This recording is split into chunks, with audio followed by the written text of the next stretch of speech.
আসসালামু আলাইকুম। ৪৯তম বিশেষ বিসিএস এর ভূগোল বিষয়ের প্রস্তুতির জন্য আয়োজিত আজকে চতুর্থ ক্লাসে সবাইকে স্বাগত জানাচ্ছি। আজকে এই চতুর্থ ক্লাসে যে বিষয়গুলো থাকবে আমি একবার পড়ে যাচ্ছি। সেটা হচ্ছে যে অ্যাটমসফেয়ার, আমরা যেটাকে বায়ুমণ্ডল হিসাবে চিনি, আর সেই অ্যাটমসফেয়ারের কম্পোজিশন, কি কি উপাদান দ্বারা আসলে সে গঠিত, তার সাথে জলবায়ুর বিভিন্ন উপাদান, ইনসুলেশন, টেম্পারেচার, এই বিষয়গুলো কি, এবং টেম্পারেচারের যে ডিস্ট্রিবিউশন রয়েছে আনুভূমিক এবং উলম্বভাবে, আমরা যেটাকে হরাইজন্টাল এবং ভার্টিক্যাল ডিস্ট্রিবিউশন বলি, সে বিষয়গুলো আলোচনায় থাকবে। আর দ্বিতীয় অংশে বায়ুর যে চাপ এবং বায়ুর চাপের যে বিভিন্ন বেল্ট পৃথিবীব্যাপী রয়েছে, সেই বিষয়ে একটি সাম্যক আলোচনা থাকবে। তার সাথে বায়ুর প্রবাহ এবং আমাদের পৃথিবীতে যত ধরনের বায়ু প্রবাহ রয়েছে তার একটি ওভারভিউ আজকের ক্লাসে রাখা হয়েছে। আর সেই সাথে আমরা আর্দ্রতা বলে জানি, যার ইংরেজি প্রতিশব্দ হিউমিডিটি, সে অংশ থেকে একটি আলোচনা থাকবে, এবং তার সাথে বিভিন্ন ধরনের বৃষ্টিপাত নিয়ে আজকে কথা হবে। তো বরাবরের মতোই আমি আগের ক্লাসে কি বিষয়ে আলোচনা করেছিলাম তার একটা ওভারভিউ আসলে রাখি। তো তৃতীয় ক্লাসে যে বিষয়গুলো আলোচনায় ছিল সেগুলোর মধ্যে থেকে যেগুলো আমার কাছে মোটামুটি গুরুত্বপূর্ণ মনে হয়েছে এবং মনে হয়েছে যে আজকে ক্লাসের সাথে কোনো না কোনোভাবে একটু সঙ্গতিপূর্ণ, আপনাদেরকে একটা ব্রেইন স্ট্রিমিং করার জন্য সে বিষয়গুলো আবার এখানে রাখা হয়েছে। প্রথমেই দেখতে পাচ্ছি যে পেনি প্লেন এখানে রেখেছি। পেনি প্লেন কি আপনারা একটু স্মরণে আনার চেষ্টা করুন। আসলে আমার এই চেষ্টাটা থাকে যেন আগের ক্লাসে আসলে কি পড়িয়েছিলাম সেটাকে আবার মাথার মধ্যে যদি আপনারা আনার চেষ্টা করেন, এতে করে মনে রাখার ক্ষেত্রে আসলে সুবিধাজনক হবে। এছাড়াও 2 নম্বর অপশনে আমরা দেখতে পাচ্ছি যে Bangladesh is in the conjunction of 3 plates, অর্থাৎ বাংলাদেশ পৃথিবীর যে প্লেটগুলো রয়েছে সেই তিনটি, ইন টোটাল 27টি প্লেট রয়েছে, তার মধ্যে বড় 7টা এবং ছোট 20টা প্লেট। এর মধ্যে বাংলাদেশ আসলে 3টা প্লেটের একটা কনজাংশন অবস্থায় রয়েছে, একটা মিলিত একটি জায়গায় অবস্থান করছে। এই কারণে বাংলাদেশে আসলে ভূমিকম্পের ঝুঁকি বেশি। এই বিষয়টাও গত ক্লাসে আলোচনা করেছিলাম। এছাড়াও প্যানজায়া সম্পর্কে আপনাদের একটা আলোচনায় আনা হয়েছিল গত ক্লাসে। এরপরে পোল ফ্লিং ফোর্স, এই বিষয়টা কি, এই বিষয়টা আপনারা যারা গত ক্লাস করেছেন তারা হয়তো একটু এই শব্দটার সাথে পরিচিত। এই পোল ফ্লিং ফোর্স হচ্ছে যে সেই কন্টিনেন্টাল ড্রিফট থিওরি, যে আলফ্রেড ওয়েগনার যেটা দিয়েছিলেন, সেখানে এই কন্টিনেন্টগুলোর যে ড্রিফট করে সেই ড্রিফটিং এর ক্ষেত্রে কোন শক্তি আসলে এই ড্রিফটিং এ সহায়তা করে। তো আলফ্রেড ওয়েগনার তার সময়ে যে শক্তির কথা বলেছিল সেটা হলো পোল ফ্লিং ফোর্স, অর্থাৎ পৃথিবী যে ঘূর্ণয়নমান, এই ঘূর্ণয়নমান পৃথিবীর শক্তি আসলে এই কন্টিনেন্টগুলোকে ড্রিফট করে, এবং যেটা পোল থেকে দূরে সরে যাওয়ার একটা প্রবণতা হিসাবে তিনি আখ্যায়িত করেছেন তার থিওরিতে। অবশ্য এই ফোর্সটা আদতেও কি কন্টিনেন্টগুলোকে ড্রিফট করবার মতো যথেষ্ট কিনা সে বিষয়ে বিতর্ক রয়েছে, এবং বিজ্ঞানীরা এখন বলছেন যে আলফ্রেড ওয়েগনারের এই ধারণাটা ভ্রান্ত। এরপরে স্যার জর্জ অ্যারির কথা লেখা হয়েছে। তারপরে তিনি থিওরি অফ আইসোস্টেসি দাঁড় করিয়েছিলেন। আমরা জানি যে আরও 3জন স্কলার, উনি সহ মোট 3জন স্কলার এই থিওরিটা তাদের মতো করে পেশ করেছেন আলাদা আলাদাভাবে। এছাড়াও গত ক্লাসে গ্র্যাভিটি টেকটনিক্সের উপর একটা আলোচনা ছিল, যে গ্র্যাভিটির শক্তির প্রভাবে পৃথিবীতে বড় পরিসরের যে পরিবর্তনগুলো হয় সেটা হচ্ছে আসলে গ্র্যাভিটি টেকটনিক্স। যাই হোক, এই ছিল আগের ক্লাসের ওভারভিউ। এখন আমরা মূল আলোচনায় যাচ্ছি। তো মূল আলোচনায় যাবার আগে আমি আবারও বলছি, আসলে এটা একটি 1 ঘন্টার ক্লাস, আর এখানে যে আলোচনা এটা অনেক বিস্তর আলোচনা। এত বড় আলোচনা আসলে 1 ঘন্টাতে আমরা একটা টপিকই আসলে 50 মিনিট শেষ হয় না। একটা টপিক, এখানে একটা অংশ যে কম্পোজিশন অফ অ্যাটমসফিয়ার বা এলিমেন্টস অফ ক্লাইমেট, এগুলো আমরা চেষ্টা করি যে একটি ক্লাসে কভার করার, 50 মিনিটের একটি ক্লাস। সেখানে এর মতো অনেকগুলোকে একটি ক্লাসে আসলে কনসাইজ করা হয়েছে, যেটা আসলেই দুরূহ। তবে আমি আশাবাদী, যেহেতু আপনারা ইতিমধ্যেই স্নাতকোত্তর শেষ করেছেন, তো আপনারা আসলে এগুলো জানেন। আমি একবার করে ওভারভিউ করে গেলে আপনাদের হয়তো সেটা স্মরণে চলে আসবে। এই কারণেই সাহস করছি যে এত বড় জিনিস একটি ছোট ক্লাসের মধ্যে কিভাবে শেষ করা যায়, সেই সাহসটা এই জন্যই আমি করছি আসলে। তো যাই হোক, আর সব কিছু আসলে আলোচনা করে ফেলা সম্ভবপর না। এই স্লাইডগুলোতে আসলে মূল যে বিষয়গুলো, ইম্পর্টেন্ট কোনগুলো, সেগুলাকে রাখা হয় এবং আপনারা আসলে সেইগুলাকে আরো বড় করবেন, আরো বেশি করে সেগুলো আসলে বিভিন্ন মাধ্যম থেকে জেনে। আমি প্রথম ক্লাসের দিকে কতগুলো বই আপনাদের পরামর্শ দিয়েছিলাম, সেই বইগুলো কোয়াইট এনাফ। এছাড়াও আপনারা ভূমিরূপবিদ্যা, জিওমরফোলজি কোনো বই, এই থিওরি এবং আরও যে বিষয়গুলো রয়েছে, গ্র্যাভিটি টেকটনিক্স এবং অন্যান্য যে থিওরিগুলো রয়েছে, এগুলোর জন্য আসলে সেই বই আপনারা ফলো করতে পারেন। যাই হোক, আমি শুরু করছি। তো প্রথমেই আলোচনায় আজকে অ্যাটমসফেয়ার। আমরা জানি বায়ুমণ্ডল। আমরা প্রথম ক্লাসে দেখেছিলাম যে প্রাকৃতিক ভূগোলের যে বিষয়বস্তু, তার মধ্যে অন্যতম একটা বিষয়বস্তু হচ্ছে অ্যাটমসফেয়ার, বায়ুমণ্ডল। বায়ুর যে এলাকা, সেই এলাকা হচ্ছে বায়ুমণ্ডল। তো এই বায়ুমণ্ডলটা আসলে কতগুলো গ্যাসের আসলে আস্তরণ, লেয়ার। এটা পৃথিবীর চারপাশকে আসলে ঘিরে রেখেছে এবং এটা পৃথিবীর চারপাশে আবদ্ধ কেন, মানে সরে যাচ্ছে না কেন? কারণ গ্র্যাভিশনাল ফোর্স, পৃথিবীর যে মধ্যাকর্ষণ বল, সেই মধ্যাকর্ষণ বল এই বায়ুমণ্ডলকে পৃথিবীর চারপাশে তার আকর্ষণ বলের মাধ্যমে টেনে রাখছে আসলে। এবং এটা আসলে একটি প্রোটেক্টিভ শিল্ড হিসাবে কাজ করে। এটা আমার মনে হয় আপনারা জানেন যে কিভাবে প্রোটেক্টিভ শিল্ড হিসাবে কাজ করে। যেমন একটু উদাহরণ দেই, সেটা হচ্ছে যে ওজোন স্তর যে রয়েছে, এটা আপনারা জানেন যে অতিবেগুনি রশ্মি থেকে আমাদেরকে সেভ করতেছে, আমাদেরকে, হিউম্যান বিংকে এবং অন্য অন্য প্রাণীকুলকে। তার সাথে আপনারা দেখেন অ্যাটমসফিয়ারের এর স্ট্র্যাটিফিকেশন, এই যে গ্যাসগুলোর যে স্ট্র্যাটিফিকেশন, এটা এমন যে নিচের লেয়ারটাতে অক্সিজেনের পরিমাণ বেশি, মানে যেইখানটাতে অক্সিজেনটা বেশি নেসেসিটি, সেই জায়গাটাতে আসলে অক্সিজেনের পরিমাণটা বেশি। তো একটি সুন্দর একটি সিস্টেমের মাধ্যমে এই বায়ুমণ্ডলটা অবস্থান করছে আসলে। তো এই হলো বায়ুমণ্ডল। বায়ুমণ্ডলের বিস্তার কত দূর? বায়ুমণ্ডল এই ভূপৃষ্ঠ থেকে উপরে 10,000 কিলোমিটার পর্যন্ত বিস্তৃত বলে ধারণা করা হয়। তবে 10,000 কিলোমিটার পর্যন্ত বিস্তৃত হলেও এর যে অলমোস্ট 99% উপাদান ভূপৃষ্ঠ থেকে প্রথম 100 কিলোমিটারের মধ্যে রয়েছে, আর তারপরে বাকি উপাদান রয়েছে। অর্থাৎ নিচের দিকে একটা ঘন প্রপোর্শন রয়েছে এবং বায়ুমণ্ডলের প্রায় 99% উপাদান বায়ুমণ্ডলের যেটা, সেটা ভূপৃষ্ঠ থেকে 100 কিলোমিটারের মধ্যে। আর বাকি যে 10,000 কিলোমিটার উপরে বিস্তৃত, এই 100 বাদ দিয়ে 10,000 যতটুকুন থাকে ততটুকুতে অল্প বিস্তর আসলে হালকা অবস্থায় বায়ু অবস্থান করছে সেখানে। আর এই বায়ুমণ্ডলটা কখন গঠিত হয়েছিল? তো বিজ্ঞানীরা বিশ্বাস করে যে এটা আসলে 4.5 বিলিয়ন ইয়ার্স অ্যাগো, অর্থাৎ পৃথিবী যখন শুরু। আমরা জানি যে পৃথিবীর বয়স প্রায় 500 কোটি বছর বা 5 বিলিয়ন বছর।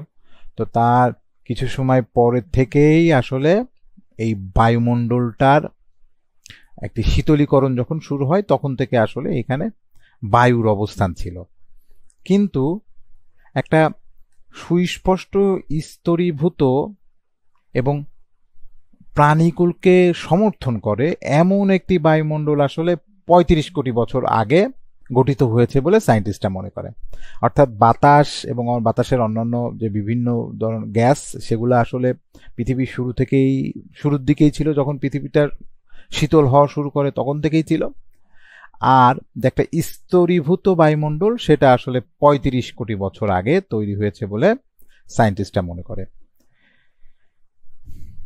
তো আমাদের যে বায়ুমণ্ডল, এই বায়ুমণ্ডলে আসলে কতগুলো স্টেজে আসলে এই বায়ুমণ্ডলটা ফর্ম করেছে, তার এই যে আজকের রূপ, এই রূপটাতে আসতে কতগুলো স্টেজ আসলে ফলো করেছে। তার মধ্যে প্রাথমিক প্রাইমোডিয়াল স্টেজ, যেটা প্রাথমিক অ্যাটমসফিয়ারে যে স্টেজ, সেটাতে আসলে সেই সময় হাইড্রোজেনের পরিমাণটা বেশি ছিল এবং হিলিয়াম আসলে অনেক বেশি ছিল সেই সময়টাতে। এরপরে দ্বিতীয় পর্যায়ে water vapour, carbon dioxide, nitrogen, এই বিষয়গুলো আসলে বায়ুমণ্ডলের সাথে যুক্ত হয়। এবং আধুনিক পর্যায়ে, আধুনিক যে বায়ুমণ্ডল, সেখানে আসলে অক্সিজেনের পরিমাণটা বাড়ে এবং ফটোসিনথেসিস, আমরা জানি যে সালোক সংশ্লেষণ যে প্রক্রিয়া, সেটা আসলে এরপর থেকে আসলে শুরু হয়। আমরা জীবের আবির্ভাব হতে দেখি একটি বড় পরিসরে। তো এখানে একটি বায়ুমণ্ডলের যে বিভিন্ন স্টেজ, কোন কোন ধাপ অতিক্রম করে আজকের অবস্থানে পৌঁছেছে বায়ুমণ্ডল, সেটার একটা ওভারভিউ। এরপরে বলার চেষ্টা করেছি যে বায়ুমণ্ডল কিভাবে জীবজগৎকে সাহায্য করে। এই বায়ুমণ্ডলটা আসলে আমাদের প্রাণীকুলকে কিভাবে সহযোগিতা করছে।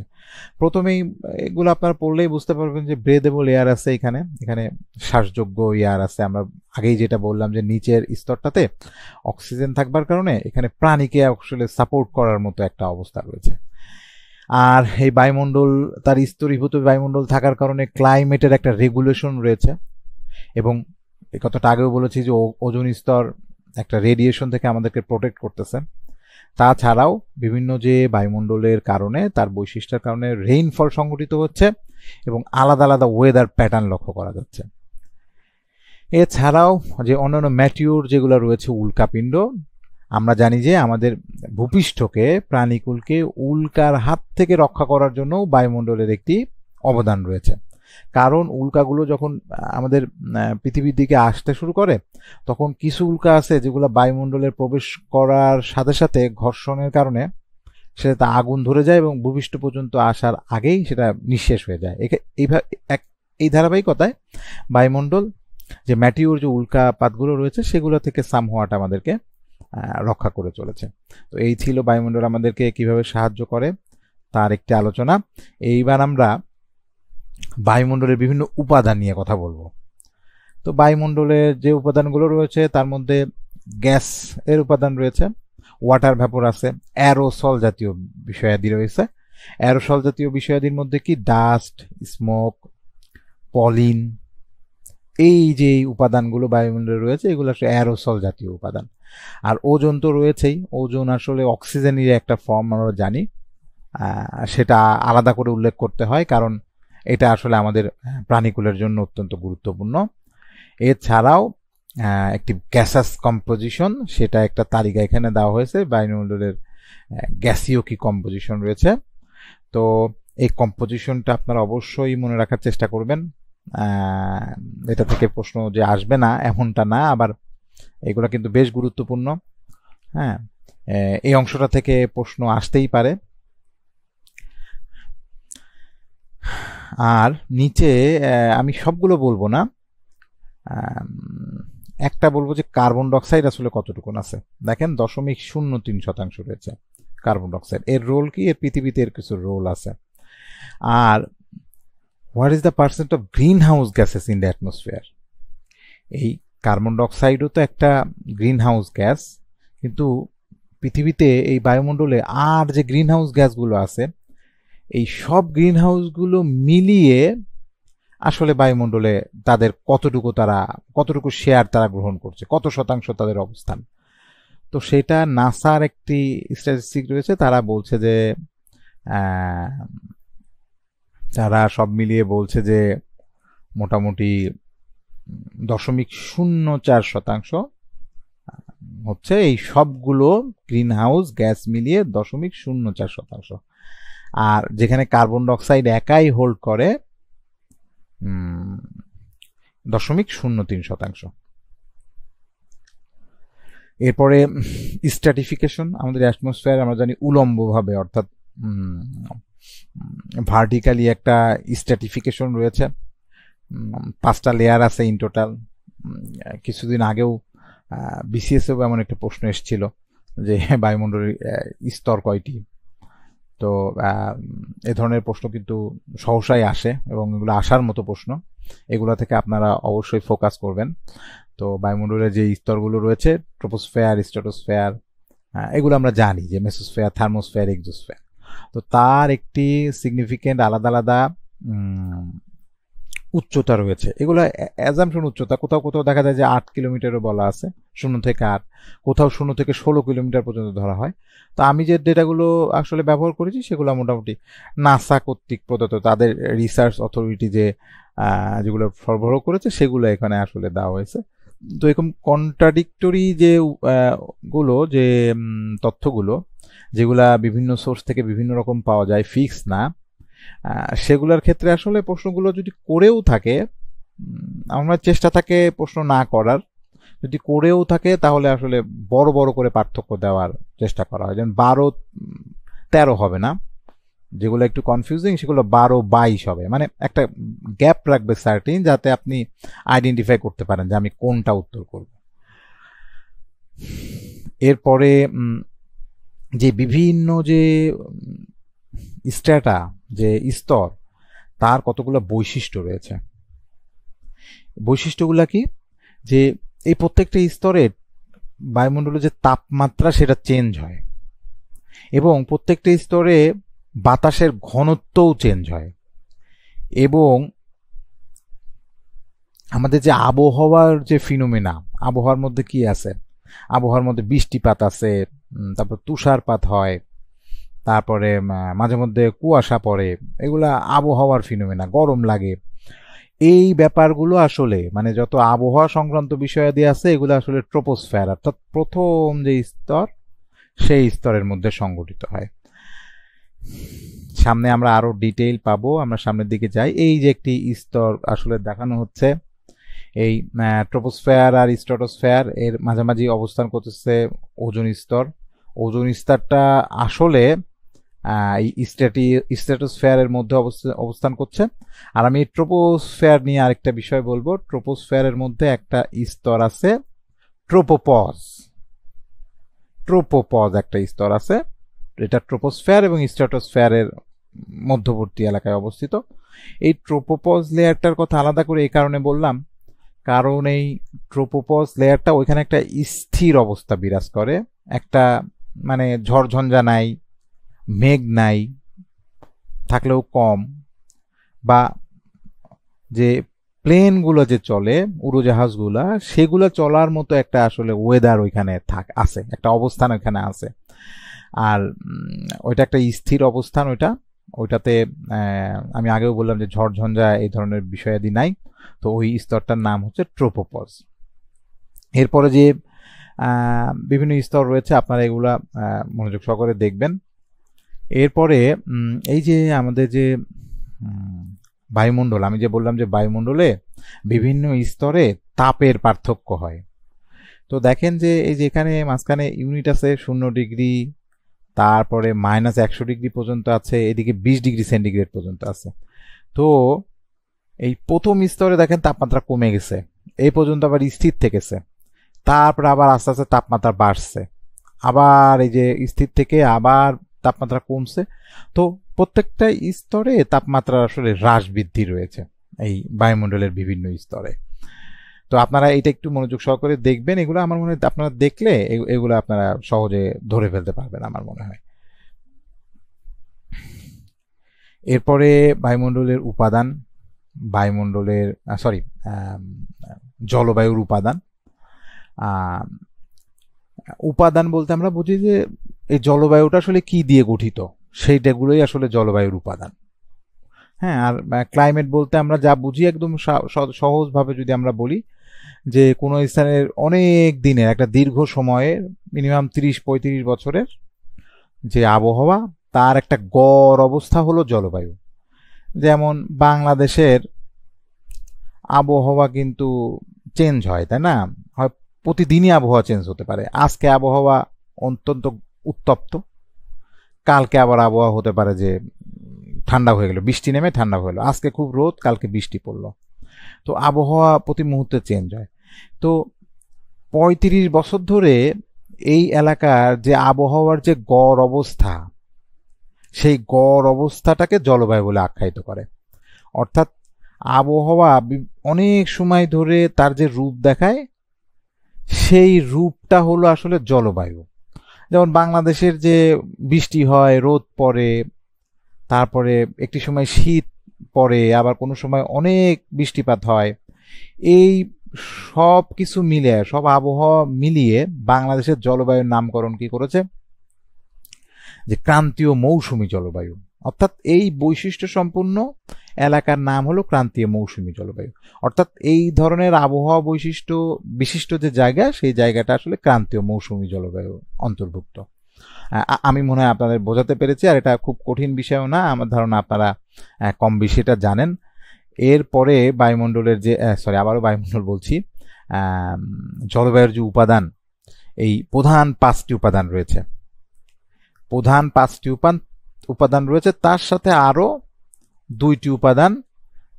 এইগুলো আসলে আমাদের যে পুরাতন বইপত্র, সেগুলোতে 5টি উল্লেখ আছে, তবে আধুনিক সময়ে আরো কিছু উপাদান তার সাথে অ্যাডেড হয়েছে। আমি সেগুলা পরে আলোচনা করব। আগে যে জলবায়ুর যে উপাদান প্রধান 5টি, সেগুলা নিয়ে কথা বলি।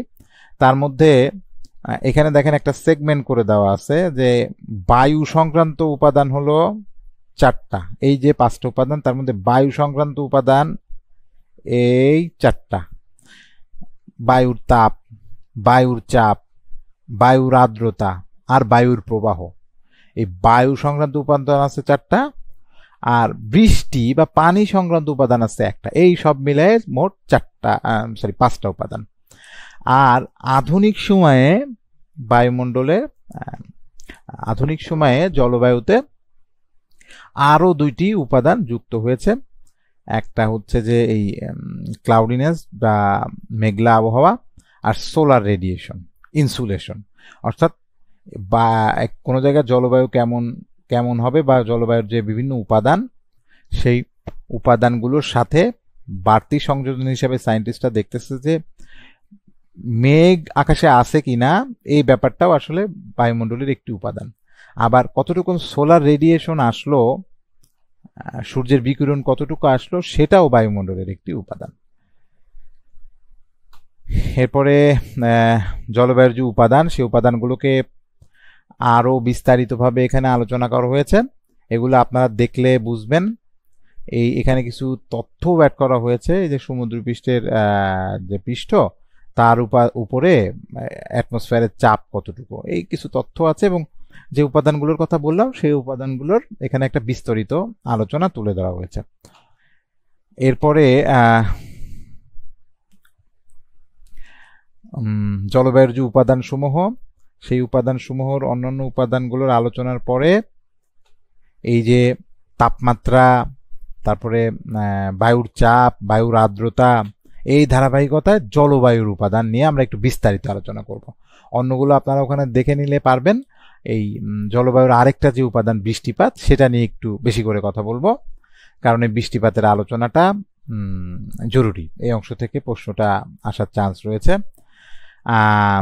তো বৃষ্টিপাত কি আসলে আমরা এটা সবাই জানি, বৃষ্টিপাত আসলে কি, সেটা কিভাবে সংঘটিত হয় এটাও আমরা জানি। তো মোটামুটি বৃষ্টিপাত প্রকৃতপক্ষে 3 ধরনের, কিন্তু কোনো কোনো সায়েন্টিস্ট বলে সেটা আসলে 4 ধরনের।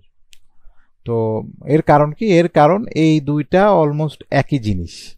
কোনো কোনো সায়েন্টিস্ট, কোনো কোনো বই লেখক এই দুইটাকে আলাদা করেছেন, আবার অনেকে এই দুইটাকে একসাথে করে লেখেন, তখন তারা 3টা হিসাবে দাবি করেন যে বৃষ্টিপাতের ধরন। তো তার মধ্যে বৃষ্টিপাতের প্রথম যে ধরন, সেটা হচ্ছে কনভেকশনাল রেইনফল, অর্থাৎ পরিচলন সংবহন বৃষ্টি। আমরা এখানে পরিচলনও বলতে পারতাম, পরিচলন বৃষ্টি। সেখানে কি হয়, আমরা নিচে একটা ডায়াগ্রাম দিয়েছি যে পরিচলন বৃষ্টি হয়। এই সূর্য তাপে সূর্য জলীয় বাষ্পকে আকাশে উঠিয়ে নেয়, সেই জলীয় বাষ্প মেঘে পরিণত হয়ে ওই অঞ্চলের ভেতরেই যখন বৃষ্টিপাত ঘটায়, এটা হলো পরিচলন বৃষ্টিপাত। একটা পরিচলন প্রক্রিয়ায় বৃষ্টিপাত, সূর্য পরিচলন প্রক্রিয়ায় তার তাপ প্রয়োগ করে, সেই তাপ জলীয় বাষ্প আকাশে নিয়ে যায়, সেই জলীয় বাষ্প পরবর্তীতে বৃষ্টি হিসাবে নেমে আসে, তখন সেটাকে আমরা পরিচলন বৃষ্টি বলি। আমাদের দেশে সহসাই আমরা এ ধরনের বৃষ্টিপাত খুব কমই হতে দেখি। এটা আসলে ইকুয়েটরিয়াল যে এলাকা, সেই জায়গাগুলোতে এই ধরনের বৃষ্টিপাত অনেক বেশি হয়। আমাদের এলাকায়ও কম বেশি সংঘটিত হয়। আম, আমাদের এলাকায় আরও একটি বৃষ্টিপাত হয়, বেশি পরিমাণেই হয় মোটামুটি। এটাও যে কম হয় কনভেকশনাল তা না, এটাও একটা উল্লেখযোগ্য সংখ্যায় হয়। তবে আমাদের এলাকায় যে মেঘের যে প্রধান সূত্রপাত, সেটা কিন্তু ওই ওরোগ্রাফিক যেটা, এইভাবে করে আসলে মেঘের সূত্রপাত হয়। আমরা জানি যে আমাদের উত্তরে হিমালয় পর্বতের অবস্থান। সেই অবস্থানের কারণে যে সাগর থেকে, বঙ্গোপসাগর থেকে যে জলীয় বাষ্প আসে, সেই জলীয় বাষ্প হিমালয়ের গা বেয়ে উপরে উঠতে থাকে। উপরে উঠে সে যখন শীতল ঘনীভূত হয়ে মেঘ হয়, সেই মেঘ আমাদের এই অঞ্চলেও কিছুটা চলে আসে এবং আমাদের এই অঞ্চলে প্রচুর বৃষ্টিপাত ঘটায়। তো এই যে পাহাড়ি যে বৃষ্টি, পাহাড়কে কেন্দ্র করে, পাহাড়ের সাথে সম্পর্ক রেখে যে বৃষ্টি সংঘটিত হয়, সেটাকে ওরোগ্রাফিক রেইনফল, পাহাড়ি বৃষ্টি বলে আখ্যায়িত করা হয়। আর এক ধরনের রেইনফল আছে, কেউ কেউ এটাকে দুইটা ভাগ করেছে। আসলে এখানের ফাংশনটা একই রকম। এখানে সাইক্লোন যখন হয়, ঘূর্ণিঝড় যখন হয়, সেখানে আসলে শীতল বাতাস থাকে এবং উষ্ণ বাতাস থাকে। তো উষ্ণ বাতাস এবং শীতল বাতাস তারা যে জায়গাটাতে মিলিত হয়, সেই জায়গাটাতে উষ্ণ বাতাস শীতল বাতাসের সংস্পর্শে এসে ঘনীভূত হয় এবং ঘনীভূত হয়ে বৃষ্টিপাত সংগঠন করতে পারে। তখন সেই ধরনের বৃষ্টিপাতকে আমরা সাইক্লোনিক বৃষ্টিপাত বলি। এবং একই বিষয়ে আসলে অনেকটা ফ্রন্টাল যে রেইনফল, সেটা কি হয়, ওই উষ্ণ বাতাস এবং শীতল বাতাস, এই দুইটা বাতাস যখন তারা মিলিত হয়, তাদের সীমান্ত, অর্থাৎ উষ্ণ বাতাসের শেষ, শীতল বাতাসের শুরু, এই যে সীমান্ত এলাকায়, এই সংযোগ স্থলে উষ্ণ বাতাস শীতল বাতাসের সংস্পর্শে এসে ভারী হয়ে ঘনীভূত হয়ে বৃষ্টিপাত সংগঠন করে। তো এইভাবে করে আসলে বৃষ্টিপাতকে আমরা কয়েকটি ভাগে ভাগ করা যায়। সায়েন্টিস্টরা এমনটাই করেছেন। এরপরে জলবায়ুর উপাদানের কথা বললাম, এবার জলবায়ুর নিয়ামক। জলবায়ুর কি কি নিয়ামক আছে? তো নিয়ামক বলতে আসলে কি বোঝায়? নিয়ামক হচ্ছে যেগুলা জলবায়ুকে নিয়ন্ত্রণ করে, ফ্যাক্টরস। যে ফ্যাক্টরসের মাধ্যমে জলবায়ু নিয়ন্ত্রিত হয়, সেটা আসলে জলবায়ুর নিয়ামক। তো প্রথম নিয়ামক কি, একেবারে গুরুত্বপূর্ণ জলবায়ুর নিয়ামক হলো ল্যাটিটিউড, অক্ষাংশ। অক্ষাংশ আসলে জলবায়ু কেমন হবে কোন অঞ্চলের, সে অঞ্চলের অক্ষাংশ কত ডিগ্রিতে, সেটার উপর নির্ভর করে। হ্যাঁ, আমরা জানি যে উচ্চ যে অক্ষাংশ, মেরুর এলাকার দিকে গেলে সেখানে জলবায়ু শীতল, আর যত বেশি ইকুয়েটরের দিকে আসা যায় তত বেশি সেখানে জলবায়ু অনেকটাই উষ্ণ হয়ে যায়। তো এই অক্ষাংশ কিন্তু জলবায়ুর একটা অন্যতম গুরুত্বপূর্ণ নিয়ামক। আমরা কিন্তু এখানে আপনারা মনে রাখবেন, আমরা কিন্তু অক্ষাংশের কথা বলছি, কিন্তু দ্রাঘিমাংশও কিন্তু একটা গুরুত্বপূর্ণ বিষয়, কিন্তু সেটার আলোচনা কিন্তু এখানে করলাম না। এবং সেটা কেন করলাম না, সেটা আমরা সামনের দিকে গেলে পাবো। এরপরে উচ্চতা, কোনো স্থানের উচ্চতা কতটুকু, তার উপরেও আসলে নির্ভর করে সে অঞ্চলের জলবায়ুটা কেমন হবে। তারপরে ডিস্টেন্স ফ্রম দ্য সি, সাগর থেকে কত দূরে অবস্থান করছে সে এলাকাটা, সেটার উপরেও নির্ভর করে। ওশেন কারেন্টস, সমুদ্রের যে স্রোত, তার উপরেও নির্ভর করে। উইন্ডস অ্যান্ড এয়ার মাসেস, এই সে অঞ্চলের বাতাস এবং সেই যে বায়ুমণ্ডলের যে বায়ুচাপ, এখানে মাসেস বলতে আসলে বায়ুর একটি কি বলে, বায়ুর একটি বড় স্তরকে বোঝানো হচ্ছে। এয়ার মাস অর্থাৎ যে বায়ুর একটি ফ্লো যেটা উইন্ড আকারে প্রবাহিত হয়, সেটা একটা এয়ার মাস। তো এই ব্যাপারটাও আসলে জলবায়ুকে নিয়ন্ত্রণ করে, জলবায়ু কেমন হবে। তারপর রিলিফ, অর্থাৎ কোনো স্থানের ভূপ্রকৃতি কেমন, তার উপরেও জলবায়ু অনেকাংশে নির্ভর করে। ভেজিটেশন, কি পরিমাণ গাছগাছালি রয়েছে, সেটাও একটি জলবায়ুর নিয়ামক। আর আগে যেটা বললাম যে আমরা দ্রাঘিমাংশকে কেন জলবায়ুর নিয়ামক হিসাবে আমরা ধরলাম না, আমরা এই চিত্রের দিকে যদি তাকাই, যে এগুলা হচ্ছে আমাদের অক্ষাংশ, এগুলা দ্রাঘিমাংশ। তো এই যে সোলার রেডিয়েশন যেখানে লম্বভাবে পড়েছে সেই জায়গাটাতে উত্তাপ বেশি হবে, যেখানে তির্যকভাবে পড়েছে সেই জায়গাটাতে উত্তাপ কম হবে। তো একই দ্রাঘিমাংশে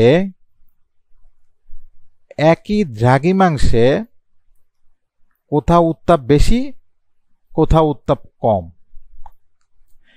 তো তাহলে দ্রাঘিমাংশ আসলে জলবায়ুর নিয়ামক হতে পারবে না, কারণ একই দ্রাঘিমাংশে জলবায়ু বা তাপমাত্রা হ্রাস বৃদ্ধি আছে, কোথাও শীতল কোথাও উষ্ণ, তাহলে এটা জলবায়ুর নিয়ামক হতে পারবে না। কিন্তু আমরা অক্ষাংশ যদি লক্ষ্য করি, এই অক্ষাংশের পুরোটাতেই রেডিয়েশন একরকম পড়বে, এই অক্ষাংশের পুরোটাতেই রেডিয়েশন অন্যরকম পড়বে। আবার এই অক্ষাংশ জুড়ে যেমন উত্তাপ পড়বে তা সমস্ত অক্ষাংশ জুড়েই পড়বে, তাই না? কারণ সূর্যরশ্মি তো এই দিক থেকে আসলে প্রকৃতপক্ষে কিরণ দেয়। তো এই কারণে লঙ্গিটিউড বা দ্রাঘিমাংশকে জলবায়ুর উপাদান হিসাবে গ্রহণ করা হয় না। এরপরে ইনসুলেশন বিষয়টা কি? ইনসুলেশন হচ্ছে যে সূর্য যে আমাদের যে তাপ প্রয়োগ করে সেটা বিভিন্ন স্তর ভেদ করে, বায়ুমণ্ডলের ধূলিকণা এবং অন্যান্য স্তর ভেদ করে আমাদের পৃথিবী পৃষ্ঠে কতটুকুন পৌঁছায় তার পরিমাপ এবং হচ্ছে আসলে ইনসুলেশন। এর ইউনিট হচ্ছে ক্যালোরি বা জুল এককে এটাকে মেজারমেন্ট করা হয়। এখানে একটি তথ্য দেওয়া হয়েছে যে on average 164 watt of solar energy reach each square metre of the earth surface per hour. প্রত্যেক ঘন্টায় 164 ওয়াট সোলার এনার্জি পৃথিবী পৃষ্ঠে আসে।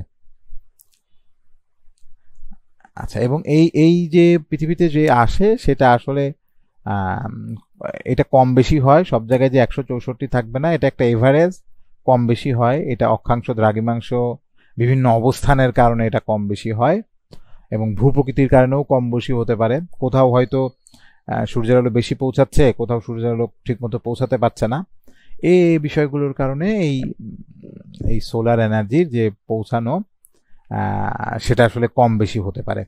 তো এই ওয়াট আসলে বিদ্যুতের একক হিসাবে ব্যবহার করা হয়েছে, অর্থাৎ এখানে বোঝানোর চেষ্টা করা হয়েছে যে কি পরিমাণ সোলার এনার্জি আমাদের ভূপৃষ্ঠে আসে, সেটা দিয়ে আমরা বিদ্যুতের চাহিদা আসলে পূরণ করতে পারি, সেটা বোঝানোর জন্য এটা স্টেটমেন্টটা এখানে দেওয়া হয়েছে। আর কোন স্থানের ইনসুলেশন নির্ভর করে সেই স্থানের ভৌগোলিক অবস্থান, ঋতু, দিনের সময় আসলে কতটুকু ছোট না বড়, তারপরে সেখানে মেঘ কেমন, মেঘ কি আকাশ জুড়ে মেঘ ছিল কিনা সারাদিন, বা পরিষ্কার আকাশ ছিল কিনা, সেই বিষয়টির উপর নির্ভর করে কতটুকু সূর্যালোক আসবে। বায়ুমণ্ডলের আর্দ্রতা ও দূষণ, এই বিষয়গুলোর উপরেও নির্ভর করে যে ইনসুলেশন কতটুকু আমরা গ্রহণ করব।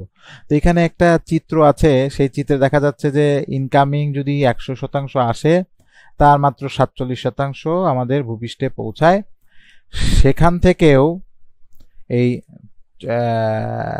কিছু অংশ উত্থিত হয়ে উপরে চলে যায়, আবার কিছু অংশ ক্লাউডে বাধা পেয়ে রিফ্লেক্টেড হয়ে যায়, কিছু অংশ বিভিন্ন ধূলিকণায় বাধা পেয়ে স্ক্যাটার্ড হয়ে যায়। আবার যে এই 47% আসে তার থেকে 7% এই উপরে চলে যায়, বাকিটা হয়তো থাকে। আবার তার থেকে 24% সেটা বিভিন্ন মাধ্যমে বায়ুমণ্ডলে অবস্থিত বিভিন্ন গ্যাস এবং যে গ্রিনহাউস গ্যাসগুলো রয়েছে তাদের দ্বারা অ্যাবজর্ব হয়।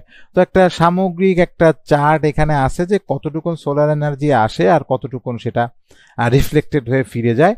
আপনারা এটা দেখবেন, এটা কিন্তু গুরুত্বপূর্ণ একটা বিষয়, আপনারা একটু একটু মনে রাখার চেষ্টা করবেন এটা দেখে। এরপরে এই ইনসুলেশনের কতগুলো প্রকার আছে। ডিরেক্ট ইনসুলেশন, তারপরে ডিফিউজ ইনসুলেশন আর রিফ্লেক্টেড ইনসুলেশন। হ্যাঁ, কোনোটা আসলে ছড়ায় যায়, রিফ্লেক্ট হয়ে যায়, কোনোটা ডিফিউজ হয়ে যায়, ছড়িয়ে যায়, কোনোটা প্রতিফলিত হয়, কোনোটা প্রত্যক্ষভাবে পৃথিবীতে আসলে পৌঁছায়। তো কয়েকটি ধরন রয়েছে ইনসুলেশনে, সেটা এখানে উল্লেখ করা হয়েছে। এরপর আমরা তাপমাত্রা বলতে আসলে কি বোঝায় সেটা বুঝবো। আমরা তাপমাত্রা বলতে বোঝায় যে বায়ুমণ্ডলের একটি নির্দিষ্ট স্থানে বাতাসের গড় গরম বা শীতল অবস্থা, এটা হলো তাপমাত্রা। তাপ এবং তাপমাত্রা এই দুইটা কিন্তু একটু ডিফারেন্ট বিষয়। হ্যাঁ, এরপরে বলা হচ্ছে তাপমাত্রা সম্পর্কে বলা হচ্ছে একটু ইনসুলেশন ও অন্যান্য জলবায়ু উপাদানের সাথে সম্পর্কিত। এই যে তাপমাত্রা, এই তাপমাত্রাটা ইনসুলেশন অর্থাৎ পৃথিবীতে আগত যে সূর্যালোক সেটা এবং অন্যান্য যে জলবায়ুর উপাদান আছে তার সাথে আসলে সম্পর্কিত। এরপরে বলা হচ্ছে যে ইনসুলেশন বেশি হলে সাধারণত তাপমাত্রাও বেশি হয়। এটা তো খুব স্বাভাবিক, কারণ যতটা সূর্যের আলোক আসবে তাপমাত্রা বেশি হবে বা বেড়ে যাবে, এটা তো খুব স্বাভাবিক বিষয়। এরপরে এই যে আমরা যে বৈশ্বিক উষ্ণায়ন নিয়ে যে আমরা খুব বেশি সজাগ আধুনিক সময়ে, সেটা কেন আমাদের তাপমাত্রা বেড়ে যাচ্ছে। তো বৈশ্বিক উষ্ণায়ন হচ্ছে পৃথিবী পৃষ্ঠের তাপমাত্রা বেড়ে যাচ্ছে।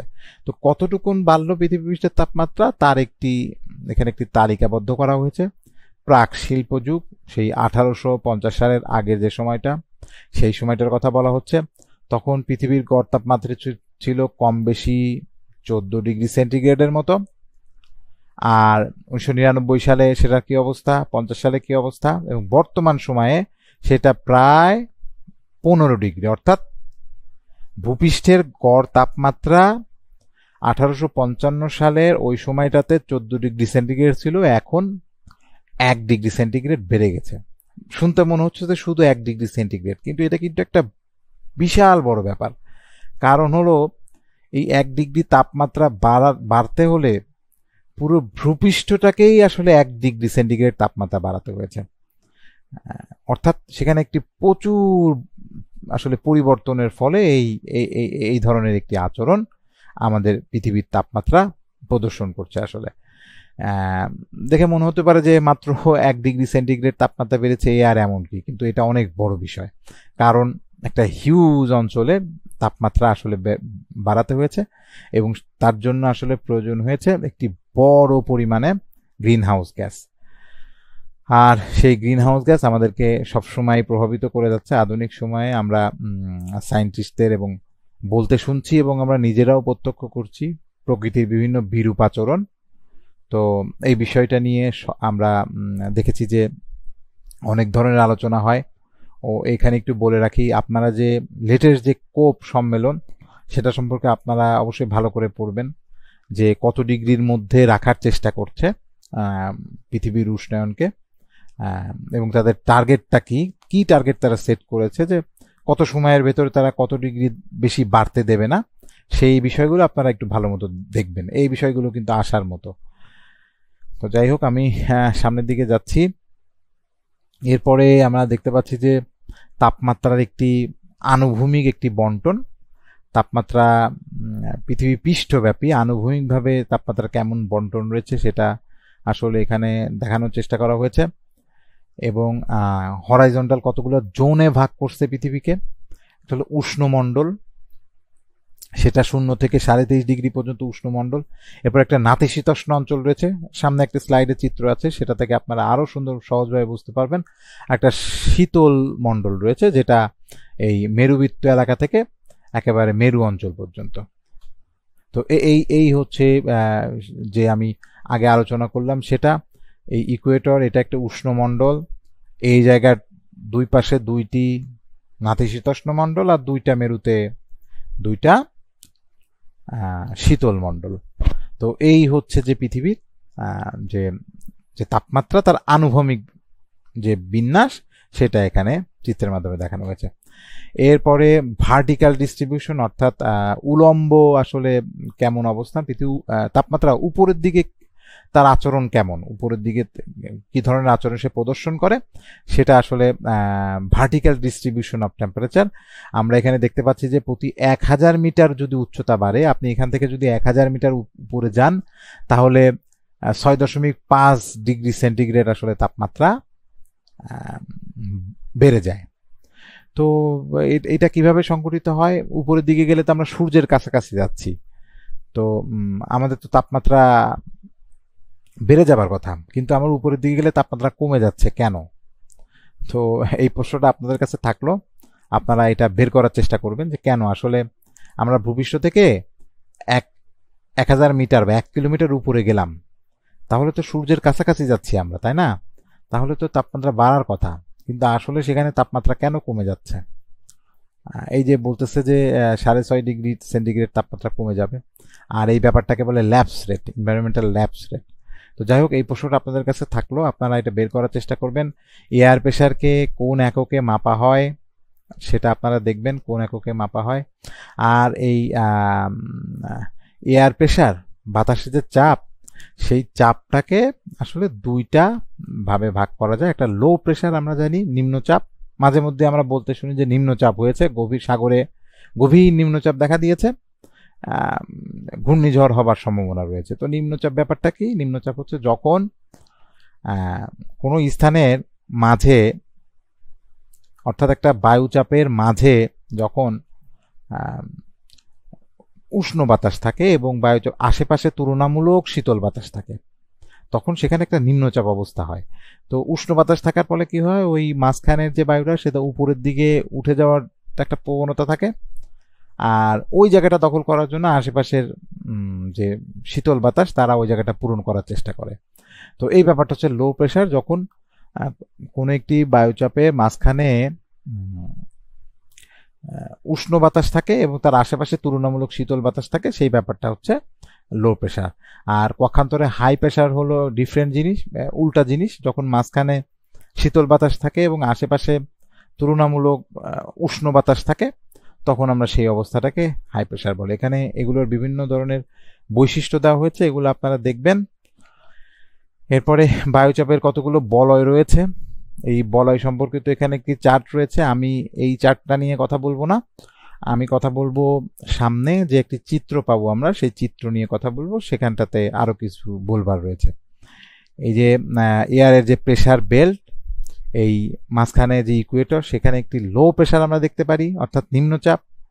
তারপরে সাবট্রপিক্যাল এলাকা এবং দুইটা, অর্থাৎ উত্তর এবং দক্ষিণে দুইটা হাই প্রেসার আমরা দেখতে পারি।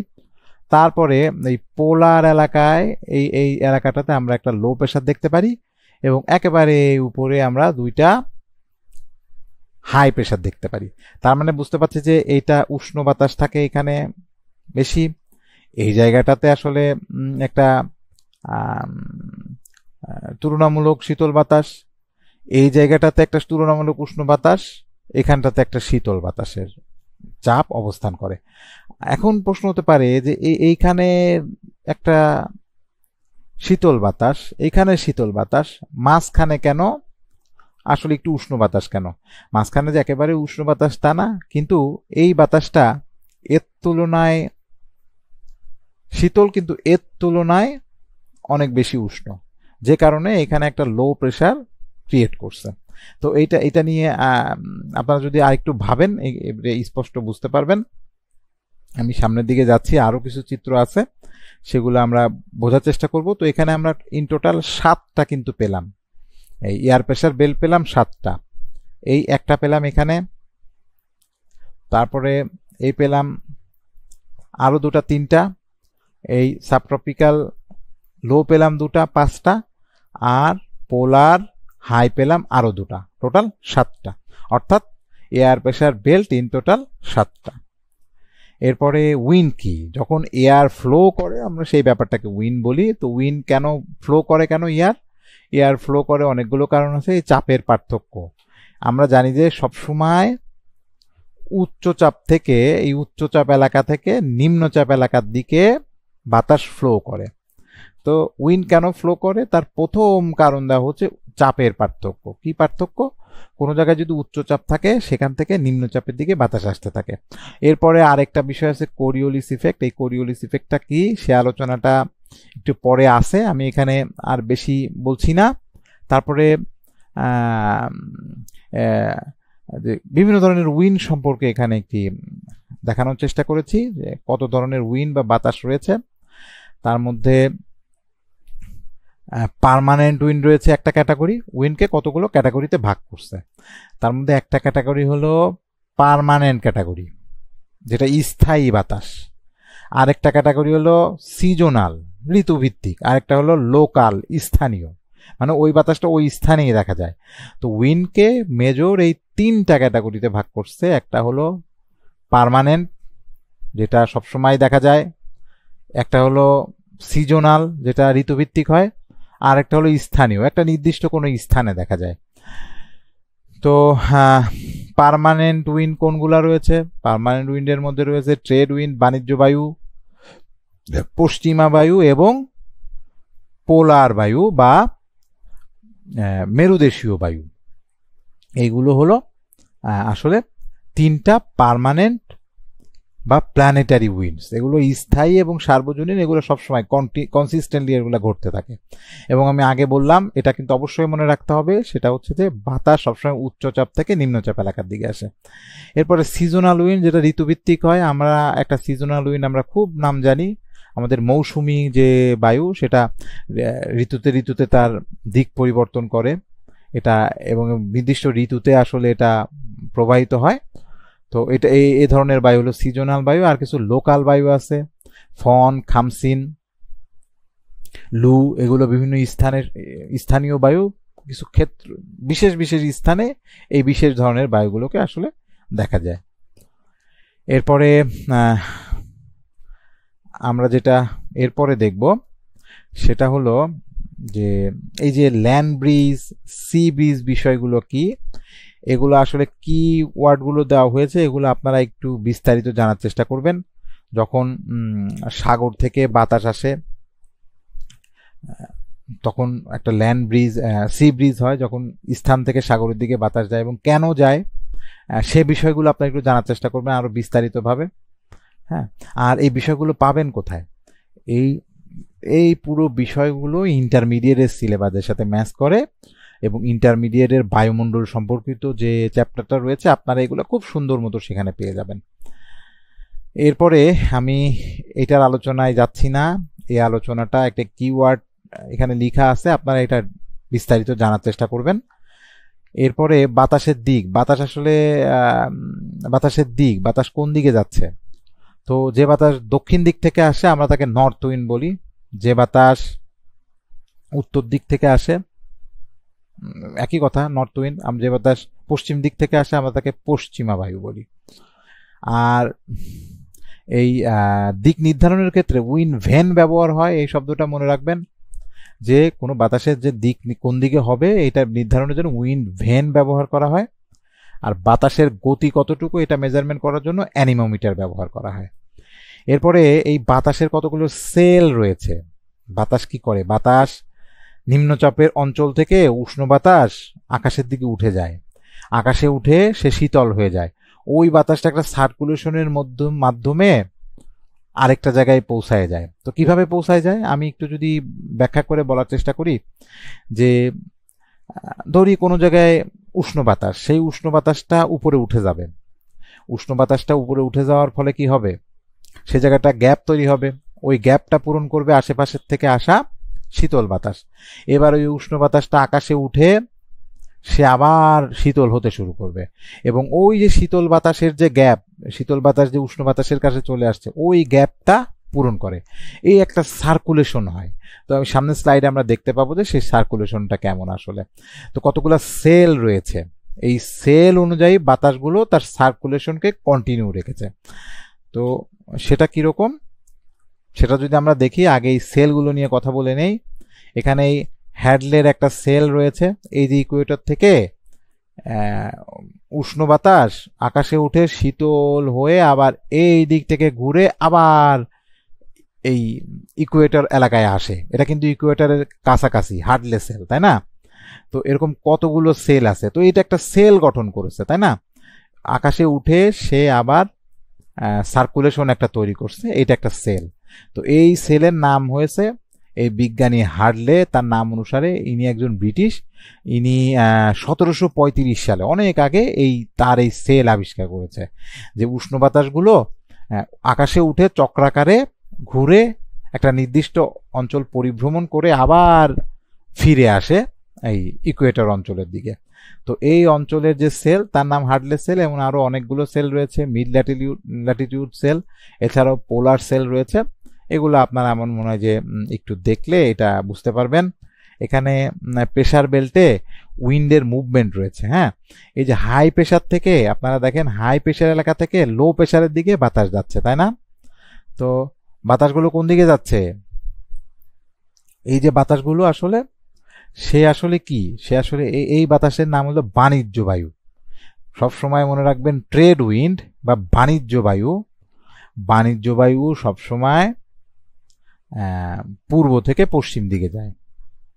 হ্যাঁ, তো এই বায়ুটার নাম বাণিজ্য বায়ু কেন হয়েছে? কারণ আগে এই ভারতীয় অঞ্চলে পশ্চিম ইউরোপের যে পশ্চিমা মানুষ তারা ভারতীয় অঞ্চলে আসতো, পশ্চিমা বাতাস যেটা পশ্চিম থেকে পূর্ব দিকে আসে সেই বাতাস পালতোলা জাহাজে সেই বাতাসকে কাজে লাগিয়ে তারা আমাদের এই অঞ্চলে আসতো।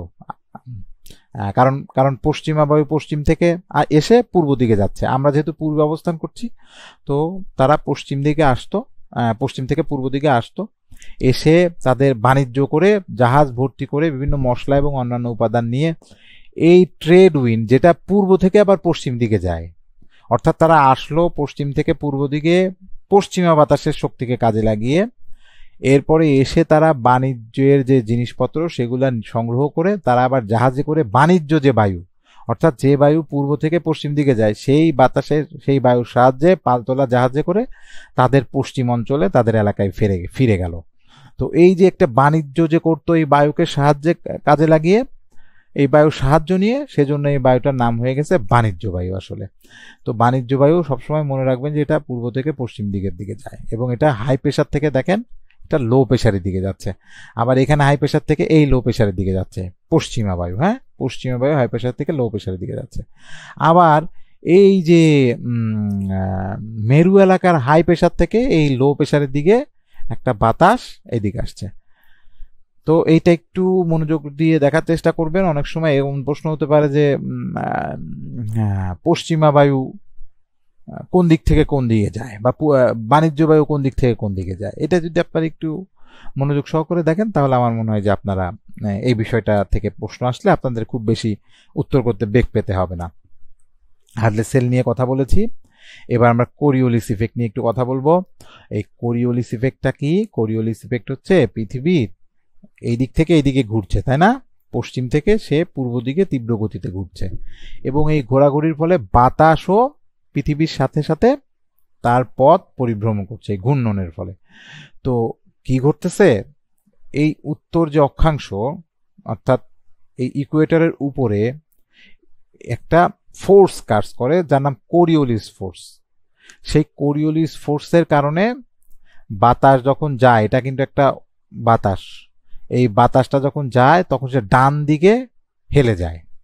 এই দেখেন এই বাতাস সোজা যাচ্ছিল কিন্তু সে ডান দিকে হেলে গেছে, অর্থাৎ কোরিওলিস ফোর্সের জন্য উত্তর অক্ষাংশে বাতাস ডান দিকে হেলে যায়।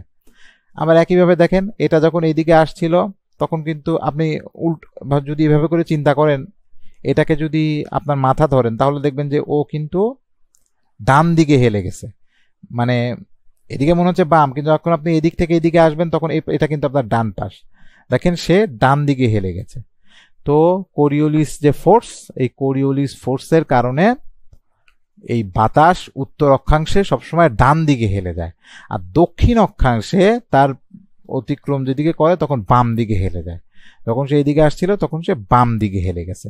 তো কোরিওলিস ফোর্সটা কি? এই ফোর্সটা হচ্ছে দেখেন এই জায়গাটাতে গতিবেগ অনেক বেশি, 1600 কিলোমিটার পার ঘন্টায় ঘুরতেছে, কিন্তু এই জায়গাটা তুলনামূলক কম ঘুরতেছে কারণ পৃথিবী রোটেশন করতেছে। রোটেশনের ফলে এই জায়গাটা যেহেতু ছোট সেহেতু এই জায়গাটাকে কম পথ অতিক্রম করতে হচ্ছে, এই জায়গাটাকে আরো কম পথ অতিক্রম করতে হচ্ছে, তো তাদের গতিবেগও কম। তো যেহেতু বেশি গতি থেকে যখন কম গতির দিকে যায় তখন আসলে তার পথ এগিয়ে যায়। তো একই ব্যাপারটা আসলে ঘটতেছে, বেশি গতি থেকে যখন কম গতির দিকে যাচ্ছে তখন আসলে সে ওই পৃথিবীর যে ঘূর্ণন তার সাথে তাল মেলাতে যে তার অবস্থানটা বাঁকা হয়ে যায়, বাতাসের অবস্থানটা। তো আর এই যে অবস্থানটা বাঁকা হয়ে যায় এই ফোর্সটাকে বলা হচ্ছে কোরিওলিস ফোর্স বা কোরিওলিস ইফেক্ট। কোরিওলিসের প্রভাব হিসাবে এটাকে আখ্যায়িত করা হচ্ছে। তো আমার মনে হয় যে আমি যতটুকুন বললাম, আপনারা যদি এটাকে বেসিস ধরে আরেকটু যদি চেষ্টা করেন, আপনার আমার মনে হয় যে এটা বেটার আন্ডারস্ট্যান্ডিং পাবেন। আমরা সামনের দিকে যাচ্ছি। এই কোরিওলিস ফোর্স নিয়ে এখানে কতগুলো তথ্য এখানে সরবরাহ করা হয়েছে, আপনারা এটা দেখবেন যে কোরিওলিস ফোর্স নিয়ে কিন্তু কোথায় ক্লকওয়াইজ, আমরা জানি যে সাইক্লোনগুলো যে আমরা দেখি সেটা উত্তর গোলার্ধে একরকমভাবে ঘুরে, ক্লকওয়াইজ ঘুরে, এবং দক্ষিণ গোলার্ধে আবার এন্টি ক্লকওয়াইজ ঘুরে, বা উল্টা বিষয়টা আসলে এইটা আপনারা এটা দেখে নেবেন যে কোন এই কোরিওলিস ফোর্সের ফলে পৃথিবীতে আর কোন কোন ফিনোমেনন আসলে সংঘটিত হয়, সেটার একটা তালিকা এখানে দেওয়া হয়েছে, আপনারা এটা দেখে নেবেন। এরপর আমরা হিউমিডিটি নিয়ে কথা বলি। হিউমিডিটি হচ্ছে বাতাসের আর্দ্রতা। এই হিউমিডিটিতে 3 ধরনের হিউমিডিটি রয়েছে বাতাসে। আমরা জানি যে বাতাসে জলীয় বাষ্প উপস্থিতিকে হিউমিডিটি বা আর্দ্রতা বলা হয়। এই আর্দ্রতা আসলে 3 ধরনের আছে, একটা পরম আর্দ্রতা অ্যাবসলিউট হিউমিডিটি, একটা রিলেটিভ হিউমিডিটি, আর একটা স্পেসিফিক হিউমিডিটি। তো এর মধ্যে স্পেসিফিক হিউমিডিটি বলতে কি বোঝায়? স্পেসিফিক হিউমিডিটি বলতে বোঝায় যে weight of the vapour per KG of air, 1 KG বাতাসে কতটুকু পরিমাণ ওয়াটার ভ্যাপর থাকে সেটা স্পেসিফিক, নির্দিষ্ট আর্দ্রতা। আর অ্যাবসলিউট আর্দ্রতা কি? অ্যাবসলিউট আর্দ্রতা হলো mass of water vapour per volume of air. মানে পরম আর্দ্রতা হলো, আর স্পেসিফিক আর্দ্রতা এটা এখানে প্রতি কেজি বাতাসে হিসাব ধরতেছে, আর এখানে এয়ার মাস মানে কোন একটা নির্দিষ্ট এলাকার একটা এয়ারকে, আসলে কোন একটা নির্দিষ্ট ভলিউমের এয়ারকে এখানে বোঝানো হচ্ছে। আর স্পেসিফিক যেটা, সেটাতে আসলে কেজি, প্রতি কেজিতে আসলে কতটুকু ওয়াটার ভ্যাপর থাকে সেই বিষয়টা আসলে বলার চেষ্টা করা হয়েছে। আর রিলেটিভ হিউমিডিটি কি, এই বিষয়টা শেষে আলোচনা করলাম কারণ এটা বেশি গুরুত্বপূর্ণ। রিলেটিভ হিউমিডিটি হচ্ছে, এখানে ইংরেজিতে যাই লেখা থাকুক আমি সহজ করে বলি, এই রিলেটিভ হিউমিডিটি হলো তুলনামূলক হিউমিডিটি। কার সাথে কার তুলনা? যে একটা বাতাসে যতটুকু জলীয় বাষ্প ধারণ ক্ষমতা রয়েছে তার সাথে ওই বাতাসে যতটুকু জলীয় বাষ্প আছে তার পার্সেন্টেজ। মানে ধরি যে একটি বাতাসে 1 কেজি জলীয় বাষ্প ধারণ ক্ষমতা, আর সেখানে আছে আসলে হাফ কেজি, তাহলে কি হবে? আমার ধারণ ক্ষমতা হইল 1000 গ্রাম, আর আমার আছে হইল 500 গ্রাম। এটাকে যদি আমি 100 দিয়ে গুণ দিয়ে দেই, এই দুইটা কেটে গেল, এই দুইটা কেটে গেল, এইটা যাবে 50%, তাই না? তার মানে সেই জায়গাটার রিলেটিভ হিউমিডিটি বা আপেক্ষিক আর্দ্রতা আসলে 50%। আমরা সব জায়গায় আসলে আপেক্ষিক আর্দ্রতা অর্থাৎ বাতাসের ধারণ ক্ষমতা তার সাথে তুলনা করি কি কতটুকুন বাতাস আছে। এই আপেক্ষিক আর্দ্রতা আসলে আমরা মেজারমেন্ট করি আমাদের যে আমরা প্রত্যহ জীবনে আমরা আসলে এই আপেক্ষিক আর্দ্রতা দিয়ে আমাদের বিভিন্ন ক্লাইমেটিক যে ইস্যু সেগুলো আসলে সর্ট আউট করি। তো এখানে আরেকটা তথ্য দেওয়া হচ্ছে যে হিউমিডিটি যদি 80%-এর বেশি হয় তাহলে এটা একটা বৃষ্টি হবার সুযোগ থাকে। হ্যাঁ, হিউমিডিটি পার্সেন্টেজ বাড়লে অর্থাৎ 80% থেকে যখন উপরে চলে যায় তখন সেখানে বৃষ্টিপাত হওয়ার একটা সম্ভাবনা থাকে। এছাড়াও এই এই এই বৃষ্টিপাত বা হিউমিডিটি সম্পর্কিত আরও কতগুলো বিষয় আছে, অ্যাসিড রেইন কি, স্মগ কি, আপনারা এগুলো একটু দেখে নেবেন। এগুলো খুব বেশি জটিল কোনো বিষয় না। আর বৃষ্টিপাতকে কিন্তু এককে আসলে মেজারমেন্ট করা হয়ে থাকে। আর 1 ইঞ্চি সমান সমান কতটুকু, কত mm? 25.4 mm। আর ইঞ্চিতে বৃষ্টিপাত মাপা হয় হলো কোথায়?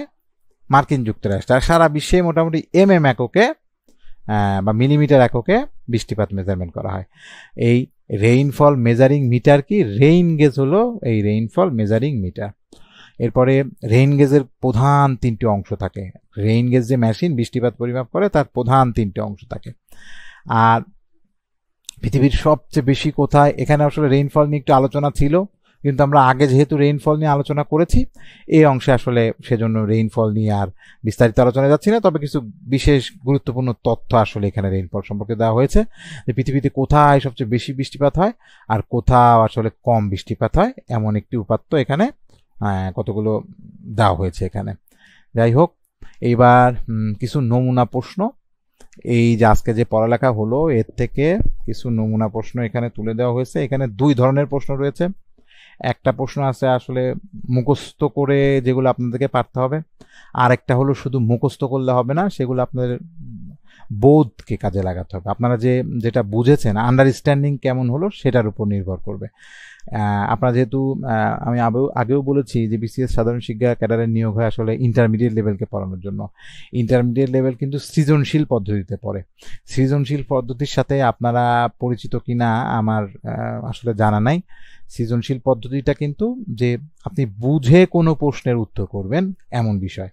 তো আমার ধারণা যে আপনাদের যদি 100টা প্রশ্ন জিওগ্রাফিতে থাকে, তার মধ্যে আন্ডারস্ট্যান্ডিং আপনি বুঝেছেন কিনা, বুঝে উত্তর করা, এই ধরনের প্রশ্ন অন্তত 50টা থাকার চান্স আছে, যেখানে আসলে আপনাকে বুঝে উত্তর করতে হবে।